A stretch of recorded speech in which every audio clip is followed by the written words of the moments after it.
السلام عليكم، نورتونا في حلقة جديدة من برنامجنا وبرنامجكم سوبر فانسي. أهلا وسهلا بيكم.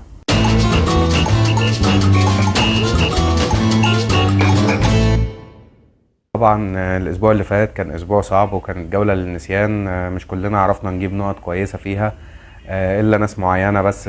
مثلا الناس اللي عندها لعيبة إيفرتون، زي كين أو زي ماكنيل أو زي بيكفورد.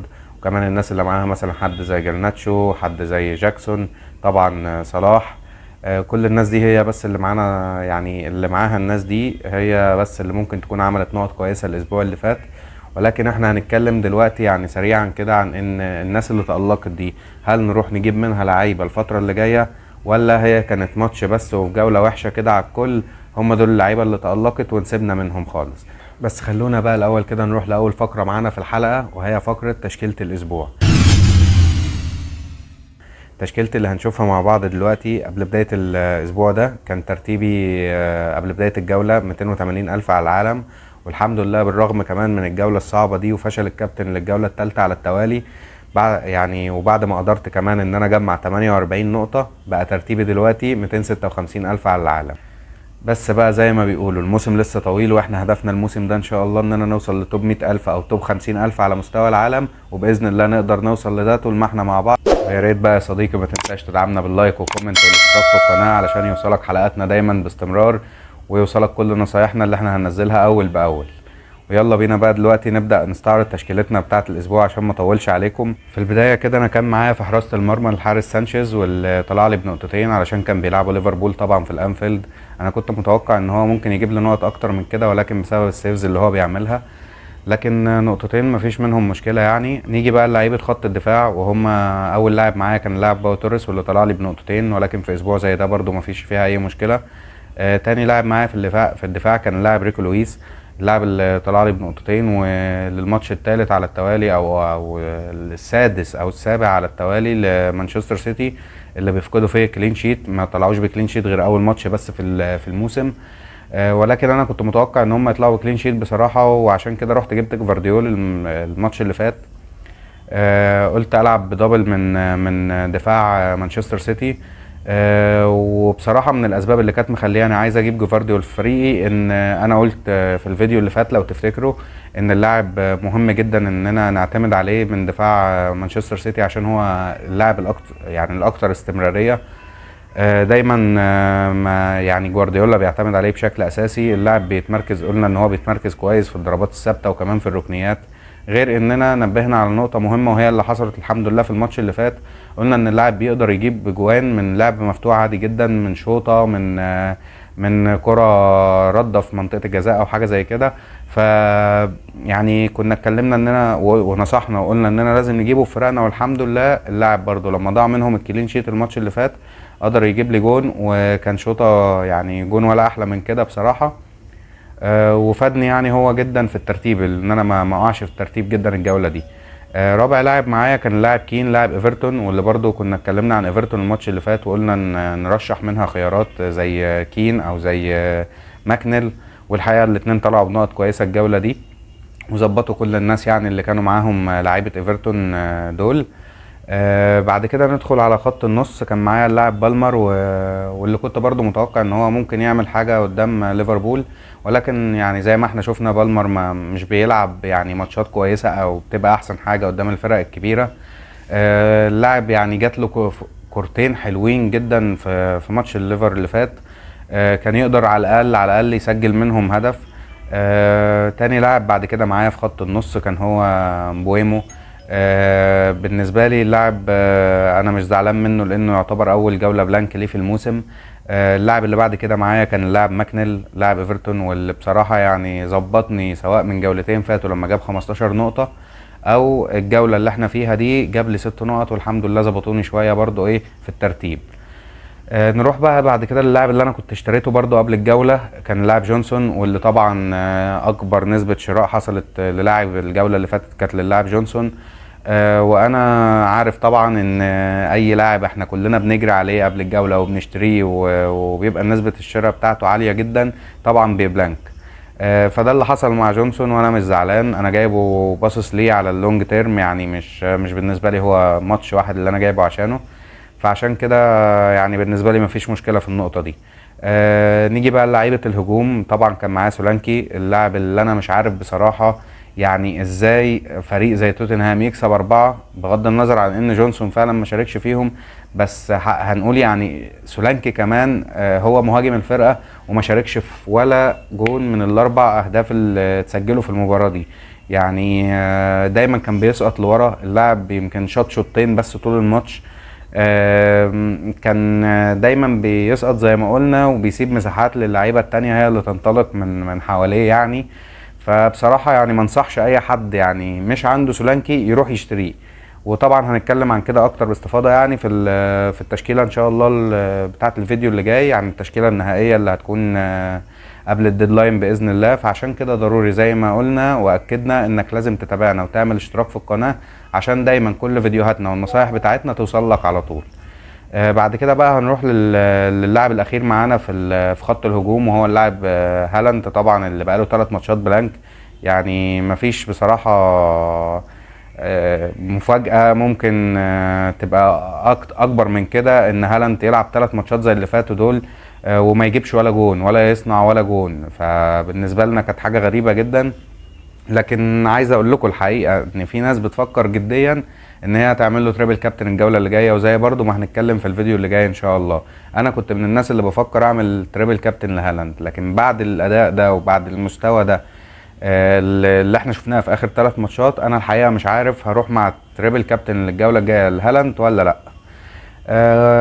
بس ده بالنسبه لتشكيلتي الاسبوع اللي فات، وانا برضو يعني جبت 48 نقطه الحمد لله.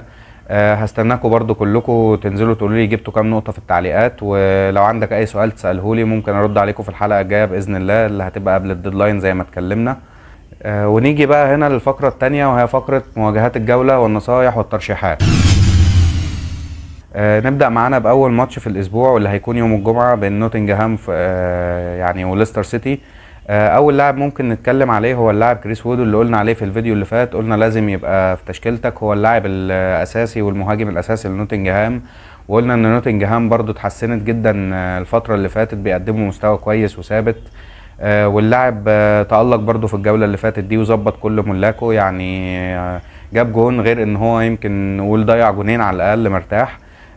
فوود بالسعر ده كويس انه يكون في تشكيلاتنا كلنا، وانا بصراحه يعني ارشحه جدا للفتره اللي جايه. وتاني لاعب بقى معانا هو اللاعب سيلز، حارس مرمى نوتنجهام فورست، واللي زي ما شفنا ان هم اتحسنوا جدا دفاعيا الفتره اللي فاتت، والفرقه تعتبر من الاقوى دفاعيا في الدوري دلوقتي. لو جينا بقى نبص على فرقه زي ليستر سيتي، مش هيكون فيها اي لاعيبه ممكن نعتمد عليها بصراحه غير اللاعب فاردي. يعني هو اللعيب اللي احنا ممكن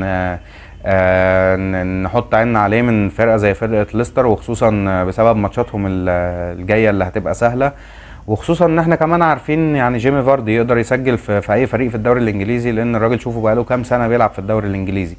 فبصراحه ما انصحش باي حد من ليستر غير جيمي فاردي. تاني ماتش معانا هيكون هو اول ماتش يوم السبت باذن الله، واللي هيكون بين استون فيلا وبورنموث.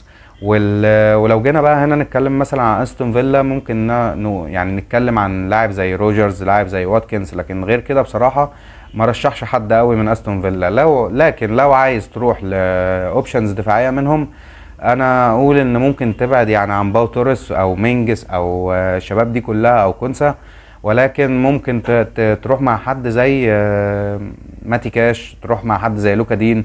اللعيبه بتشارك هجوميا طبعا، لو الكلين شيت ضاع فممكن يعني يطلعوا لك بنقط حتى في الماتشات اللي استون فيلا تخسر فيها الكلين شيت. بس كده هو ده اللي ممكن يعني نقوله بصراحه في استون فيلا. لكن بالنسبه لخيارات بورنموث، انا الحقيقه مش هتكلم عن حد بصراحه في بورنموث، وما رشحش انك تروح تشتري حد منهم. تالت ماتش معانا هيكون بين ابسويتش تاون وبرنتفورد، وانا طبعا هتكلم هنا من برنتفورد على براين امبويمو، واللعيب اللي هو يعني عنده استمراريه برضو. اللعيب كل ماتش كان بيسجل لنا هدف على الاقل، بيعمل اسيست، يعني بيشارك هجوميا بصوره مستمره، وما يعتبر ما وقعش غير الجوله اللي فاتت طلع بلانك، بس كان بقاله كتير يعني الحمد لله اللاعب بيظبطنا وكان مظبط كل ملاكه، فما فيهاش اي مشكله ان هو يطلع بلانك في جوله كده من ضمن كام جوله. احنا بنشوف لعيبه تانية باسعار اعلى من كده كتير، ومش هقول لك بتوع جوله ولا 2، لا بتوع 3 4 5 جولات عادي جدا. فممكن زي ما بنقول كمان نستفيد باللاعب، لانه دايما بيلعب هو طبعا في فريق برينفورد ضربات الجزاء، وهو اللي بيلعب الضربات الثابته، فنقدر نستفيد منه بشكل كبير جدا على المدى البعيد برضو من ناحيه سعره. لكن بالنسبه لفريق ابسوتش تاون انا مش هنصح برضو انك تشتري منهم حد، لكن ممكن اقول لك لو عندك لاعب زي ديفيز ممكن تحتفظ بيه للجولات اللي جايه، وخصوصا برضو ماتشاتهم ان هي كويسه. نيجي بقى الرابع ماتش معانا وهو بين برايتون وولف. الحقيقه ان انا شايف ان يعني ما مش مستاهله اننا نروح نجيب حد من برايتون.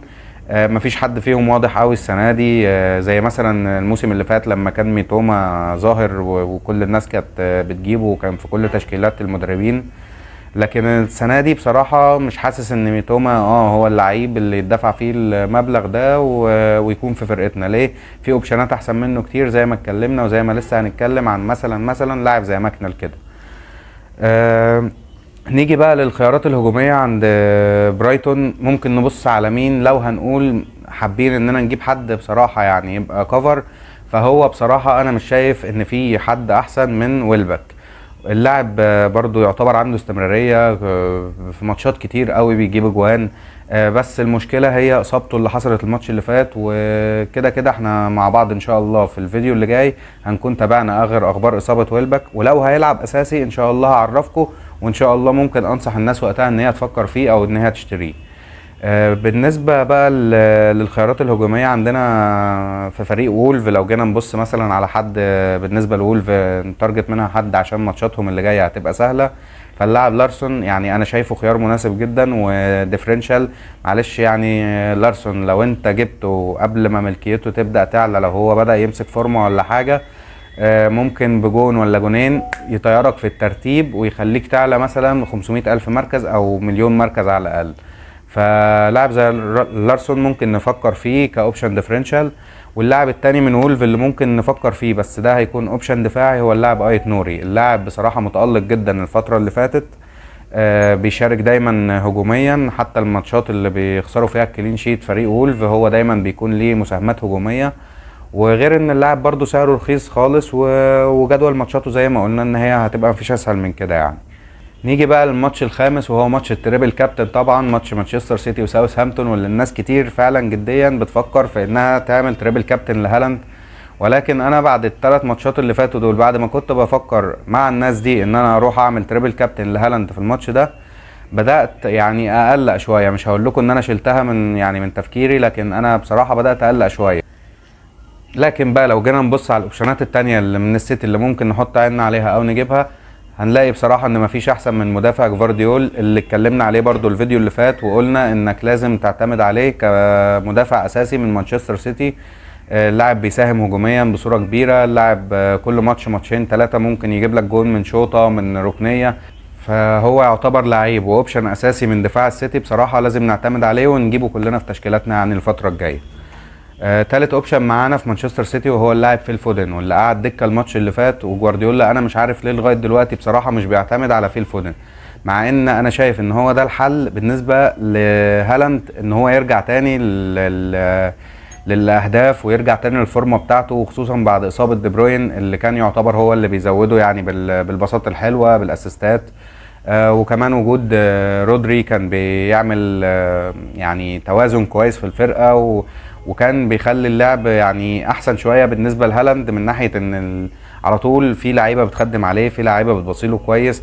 لكن بعد اصابه الاثنين دول انا بصراحه مش متفاهم جوارديولا في انه يقعد حد زي فيل فودن دكه.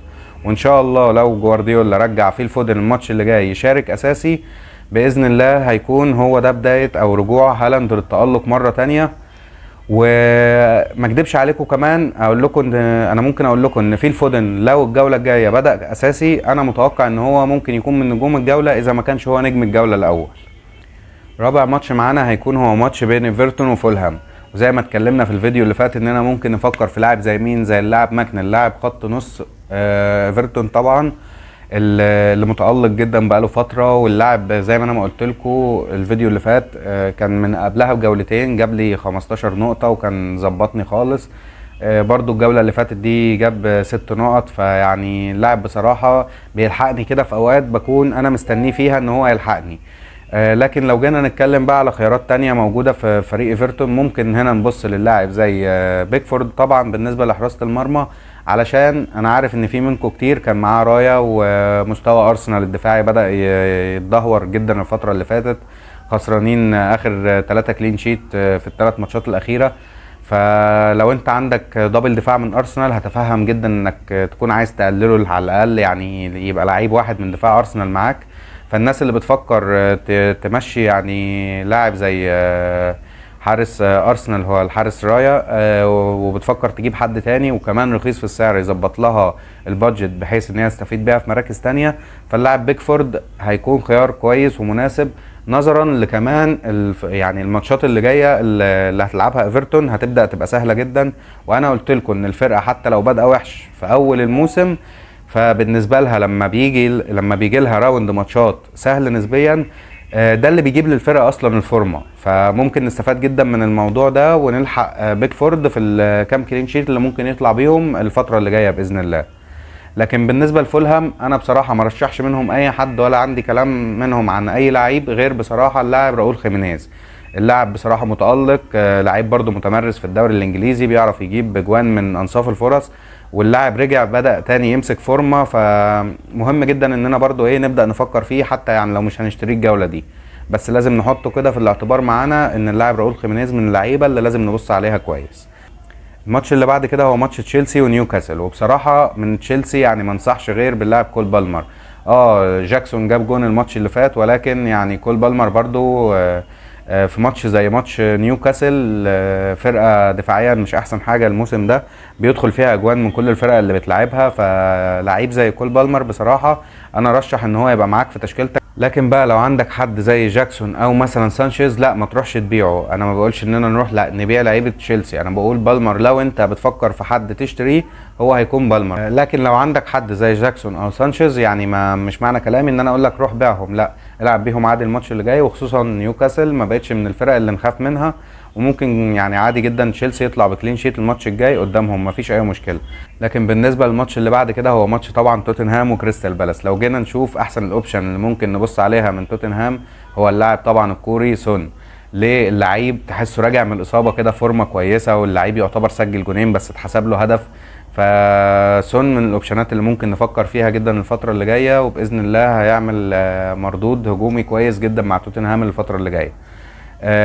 انصح بيه كمان اكتر من لاعب طبعا زي اللاعب سولانكي، اللي الماتش اللي فات حسسنا ان هو مش مهاجم اصلا، اللاعب بيسقط لورا كتير، بيسيب مساحات لغيره ينطلق فيها، يعني شفنا الهدف بتاع كولوسوفسكي وشفنا الهدف بتاع سون. فالحقيقه ما انصحش ان انت تروح تشتريه، لكن لو معاك ما تبيعوش واصبر عليه للجوله اللي جايه. تاني لاعب ممكن نفكر فيه هو اللاعب جونسون. انا عارف ان هو بلانك الجوله اللي فاتت، لكن بصراحه اللعيب خطير، واللعيب بيقرب جدا للمرمى، ومش معنى ان هو بلانك في جوله فان احنا نقول عليه ان هو وحش، بالرغم يعني كمان من ان احصائياته لا بتقول العكس كده، بتقول ان شاء الله اللعيب ده هيعمل نقط كتيره جدا الفتره اللي جايه. فلازم حتى لو انت جبت جونسون الجوله دي وما عملش حاجه، لا اصبر عليه وهتروح تبيعه خالص. لكن طبعا لو معاك حد من كريستال بالاس زي ايزي مثلا، انا يعني مش هخليك تستناني ان انا اقول لك بيع، لا بيع يا معلم على طول ما تستناش. ونيجي بقى الماتش اللي بعد كده معانا هو مانشستر يونايتد وويست هام. وهنا اقدر اقول لكم ان بالنسبه للعيبه ويست هام، يعني فنقدر نتكلم يعني عن اللاعب المتالق بصراحه بوين، اللاعب اللي عمل اسيست الماتش اللي فات، وتقريبا الفانسي ما حسبتهوش، مش عارف ليه ولا ازاي، مع ان هو اللي لعب الكره بالعرض القدوس. فلعيب زي بوين، لا اللعيب هيجيب نقط كويسه جدا متوقع ليه يعني الماتشات اللي جايه باذن الله. وكمان احنا عارفين ويست هام ممكن تكون مش احسن حاجه دفاعيه، لكن من اللعيبه اللي دايما بتسجل جون واتنين في الماتش عادي، ممكن تخسر 4-2 3-2 2-1، لكن دايما ويست هام بتسجل وبتعمل اداء هجومي كويس في الماتشات. لو جينا بقى نبص على لعيبه مانشستر يونايتد، طبعا عادوا للانتصارات مره تانية من بعد الجوله اللي فاتت على برينتفورد، وان شاء الله يعني انا متوقع ليهم ان هم يستمروا على الاقل ماتش او ماتشين على النظام ده. كمان جدول ماتشاتهم هيبدا يبقى اسهل. لو جينا نبدا نحط عيننا على ناس معينه منهم كده، فممكن نتكلم هنا عن يعني لعيب زي جرناتشو، اللعيب كان فايق جدا الماتش اللي فات، كان بيعمل انطلاقات كويسه جدا. ممكن نتكلم عن لعيب زي هويلاند، بس الناس دي يعني ما انصحش انك بصراحه انك تروح تشتريها، الا لو انت مثلا معاك تغييرتين او ثلاثة مجانية، يعني تغييرات مجانية، وفي نفس الوقت مش محتاجهم لمراكز تانية او للعيبة تانية مهمة انها تكون عندك، وعايز تعمل حركة كده ديفرنشال ايه زي ما قلنا تطيرك في الترتيب شوية مثلا. طبعا اللعيبة دي ناس كتير كتير جدا مننا باعوها، وانت لو رحت جبت لاعب من ده وراهنت عليه وهو عمل نقط كويسة، فانت حقيقي يعني ممكن اللعيب الواحد منهم يعليك في النقطة مثلا 500 ألف مركز ولا حاجة.